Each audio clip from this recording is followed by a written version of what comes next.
اللهم صل وسلم على محمد وآله وصحبه الكرماء የሳቸው ድምጽ ሁሉ ጊዜ ከልጅነቴ ጀምሮ አድጎብኛል።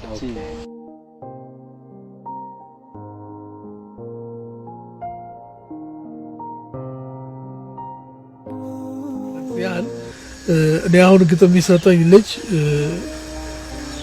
ሙስሊም ያልሆነ ነው ብላችሁ ምናልባት እስኪ ምን ግጥም ሰጥተዋል? ምን ግጥም ከብድ ይመስላል? አዎ ምን ግጥም? አዎ አሐዱን አሐድ የቢላል ታሪክ፣ አብዱላህ ብኑ ዘይፋ፣ የጎረቤት ሐቅ፣ ሚስጥረ ሂጃብ ምክር፣ እንደገና ደግሞ አሁን መጨረሻ ላይ የሰራሁት የነብዩ ሰለላሁ ዐለይሂ ወሰለም ትንቢት ስለዚህ እሱ ክርስቲያን ሆኖ እንዴት ይሄንን አይዲያ ምንድነው የሆነው? እኔ ግጥም አጣሁ እና መስራት አለብኝ። ስራውን ከጀመርኩት በኋላ መቆም የለበትም የሚል አቋም ስለነበረኝ ምንድነው ማረገው? የተሻለ ግጥም ከየት አገኛለሁ?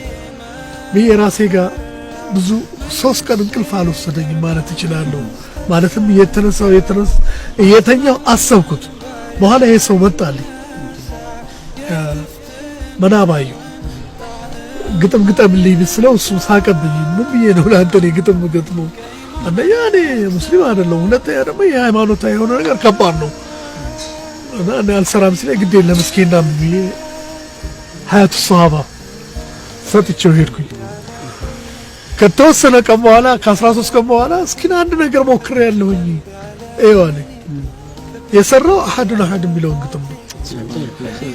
የቢላልን ታሪክ ማመን ነው ያቃተኝ። በፍጹም ማመን አልቻልኩም። አሐዱን አሐድ አሐዱን አሐድ አሐዱን አሐድ አሐዱን አሐድ ዳለበሾ ስንመጣ ድንገት ብዙ ገንዘብ ቢኖር ምን ታረግበታለህ ብሎ ጠየቀኝ። ብዙ ማሰብ አልፈለኩም። እኔ ውስጤ የሚሰለሰል አንድ ጉዳይ አለ። መስጊድ ነው የምሰራው አልኩት።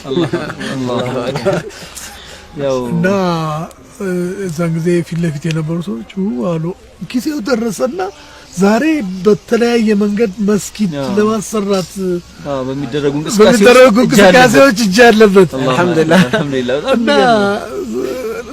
መነየት ነው